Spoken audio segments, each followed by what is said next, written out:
Texas. And if there's any state in America that I'd argue has a really strong state identity, it's Texas. But to talk about being a Texan first and American second, I'm not Texan, but that would almost seem like a joke. I mean, people say that, but it's a bit tongue in cheek. Don't mess with Texas. But have you ever actually met anyone who would almost consider themselves Texas first, America second?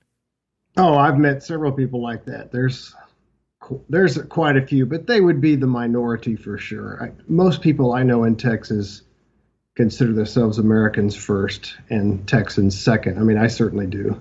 Right, and it's there, but it's on the fringe. But before the Civil War, that's probably a lot of people, especially in the South. I mean, Robert E. Lee fighting for Virginia because of his state.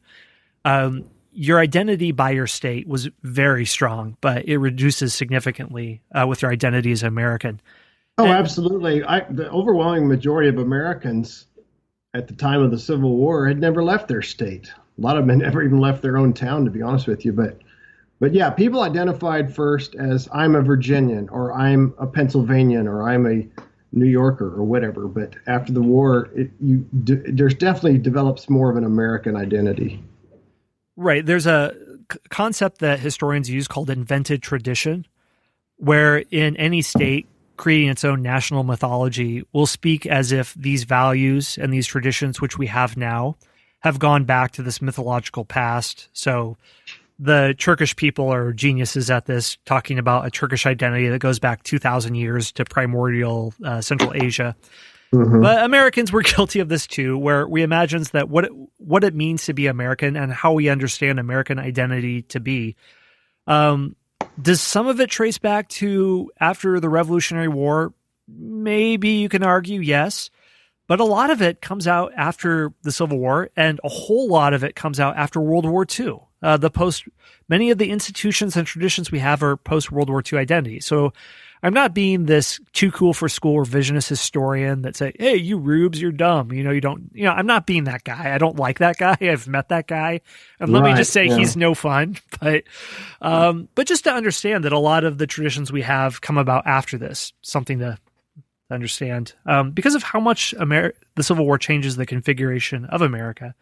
And a big reason is that because of the enormous loss of life and how much this causes a tectonic shift in America just in terms of demographics. So there are 620,000 soldiers that lose their lives in the war, which is by far the deadliest war that America has ever fought in.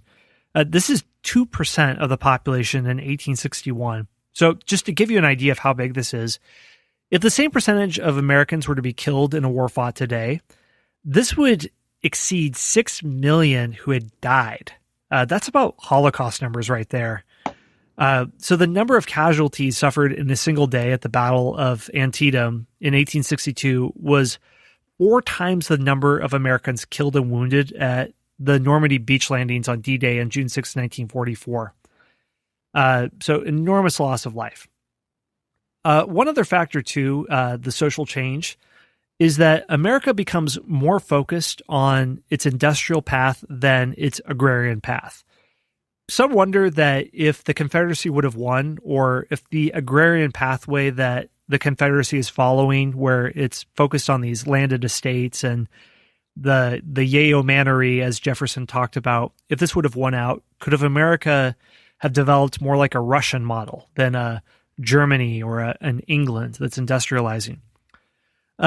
So before 1861, there were 2 socioeconomic and cultural systems that competed for dominance within the United States. There's an agricultural social order based on slavery versus a capitalist entrepreneurial society based on free labor. So we can say that in retrospect, free labor couldn't have helped but have won. That wasn't the clearest path in the antebellum era, and much of the South was much richer than the North. The institutions and ideologies of the agricultural plantation and the capitalistic system, the Southern system with its caste system based on race and slavery, it dominated the U.S. government during much of the early Americas.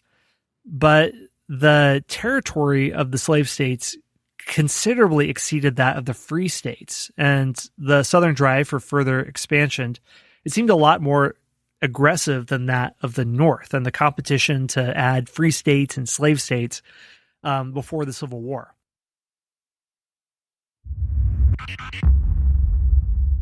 Hey everyone, Scott here. One more brief word from our sponsors.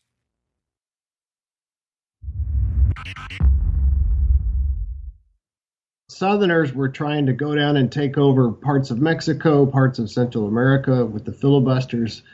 The Cuba, the Southern desire for more land was just insatiable. You don't see that in the North really, at least not much. And there's all sorts of counterfactual history of if the Confederacy would have won, if they would have at least remained their own nation, the United States might not have emerged as the world's largest economy and foremost democracy by the late 19th century, because they wouldn't be this industrial power in the same way. Maybe like a Russia, I don't know. So, yeah, let me piggyback on that for a minute. There from the very beginning of American history, there was always a tension between agrarianism and the Southern culture and the Southern economy and way of life, and the Northern, more industrial way of life. It goes back almost the very beginning of English colonial settlement, to some degree anyway, two different cultures. But I often think about the Jefferson and Hamilton debate. Hamilton, this is when it really was stated explicitly, where each side was arguing for the superiority of their ideas. Hamilton wanted a nation built on banking and commerce and manufacturing industry, not so heavily based on agriculture, and not ruled by an elite. Whereas Jefferson wanted a nation of small farmers. Jefferson, in some ways, was anti-elitist as well, but he was kind of an elite himself. So I think there was a tension in his own thinking on that. He was definitely not in favor of the democracy of the masses as a lot of people are today, and most Americans are. But Jefferson wanted an economy based on agriculture, farming, small farms as well as plantations. Jefferson didn't like banks. Jefferson didn't like big cities. Jefferson didn't like manufacturing that much. And so that tension, that debate between the Jeffersonians, if you will, and the Hamiltonians persisted all the way into the Civil War. And the Civil War finally settled it. I guess because of the Union victory, it was declared by default that the Union is going to be, or the United States is going to be a Hamiltonian kind of country. It's going to be a nation where the central government is more powerful than the state governments. It's going to be a nation based on banking and manufacturing and commerce. And it's interesting. One time when I was teaching on the Jefferson-Hamilton thing, I had a student in my class who was from Africa, and he raised his hand and he said, I want to tell you something. I grew up in an African country, and I've been in other ones as well, and they were all based on agriculture. He said, you do not want your nation to base their economy entirely on agriculture. It only leads to poverty and corruption and disaster.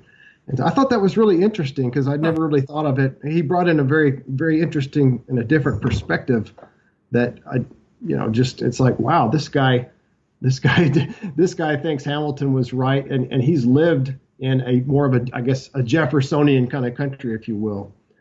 So this definitely settles what kind of nation we're going to be. Hamilton finally wins, although it doesn't happen until 60-something years after he's dead. Right. And he has the musical, so until Jefferson gets one based on himself, then Hamilton's going to be the victor there. That's right.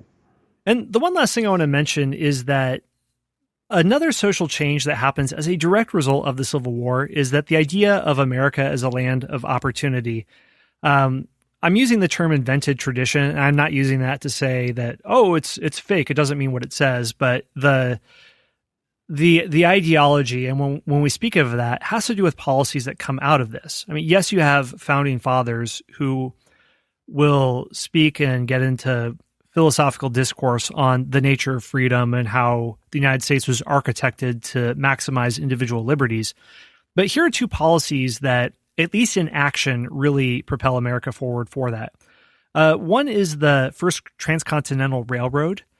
It's the world's first transcontinental line that's built between 1863 and 1869. And it was partially intended to bind California to the Union during the Civil War. So to build the line, the Union Pacific and Central Pacific Railroads were granted 400-foot rights-of-way plus 10 square miles of government-owned land for every mile of track built. So this binds America together. You can get across it. You don't have to go on wagons and go on the Santa Fe Trail or Oregon Trail or other trails. But the other factor, the second thing really feeds into this, and that's homesteading in the West. The Homestead Act in 1862, it provided that any adult citizen or intended citizen who had never borne arms against the U.S. government, important clause right there, could be granted 160 acres of surveyed government land after living on it. So getting your own land just by showing up, I mean, medieval Europe fought wars for basically, or wars are fought for land since the dawn of time. Now you just show up and you can get land. This is shocking to the rest of the world. This idea of opportunity. Now, part of it is that's why so much of the rest of the world came over. Exactly. So that's something that is an incredible opportunity, but it's a policy born of the period of the Civil War, where the U.S. grants that land if you have not raised arms against it. And I don't know as much about the Homestead Act. Was it so that America, the Union at least, could fill out its land with Union sympathetic people, or is that kind of the idea? I think that's part of it, and I think that's why Southern politicians opposed it so much prior to the Civil War. There had been attempts to pass similar laws, but the Republicans weren't able to pass it until after most of the Democrats had left the Congress. Yeah, so that's not all of it, though. I mean, I think they just wanted to organize the West and promote westward expansion of white settlers in general. All right. Well, that is social change. Before we wrap up here, do you have any other thoughts about those points on social change, James? No, I think we've pretty much covered it, at least as much as we're going to. You could do an entire lecture series just on that, but we hit the high points, I believe. Well, I figured it wouldn't be right if we didn't cap off this entire series with this episode with a question. And I wanted to ask this to you because you've studied the Civil War for decades. You've really thought about it. You know about the battles. You know the names behind the battles. You know the officers. But just to get a little bit more philosophical, I'm wondering if you've contemplated, what does a Civil War mean? What does the war actually mean? It's two sides fighting against one another. It's the Union versus the Confederacy. But beyond the number of troop casualties, beyond the results of war, beyond the strategy, beyond the flanking maneuvers, to cap everything off, what would you say that the Civil War means? Well, the Civil War was the central defining event of U.S. history. More than any other event in our nation's history, people often say, well, before the Civil War, but then after the Civil War, it changed so many things that it's just a watershed moment in U.S. history. Definitely more than anything else, even the American Revolution. The American Revolution settled whether or not we would be a nation. And of course, that's extremely important. There's no doubt about that. But the Civil War, as we've touched upon previously, the Civil War settled what kind of nation we will be. Are we going to be a nation of where the states are supreme and the federal government has very little power to do anything? Are we going to be a nation based upon agriculture and a caste system, as you used that term earlier? I thought that was pretty good. I like the way you used that. Because the South did have a caste system. You had an aristocracy, not an official one, but an unofficial aristocracy of wealth. And then you had all the way at the bottom the slaves, and then you had levels in between, the poor white farmers, and then the small plantation holders and all that. Is that the country we're going to have, or are we going to have a country that's more based on, as I mentioned before, Hamilton's vision for the country, commerce, banking, big business, for better or worse, becomes one of the key factors of the American Republic, which it had not been before the Civil War.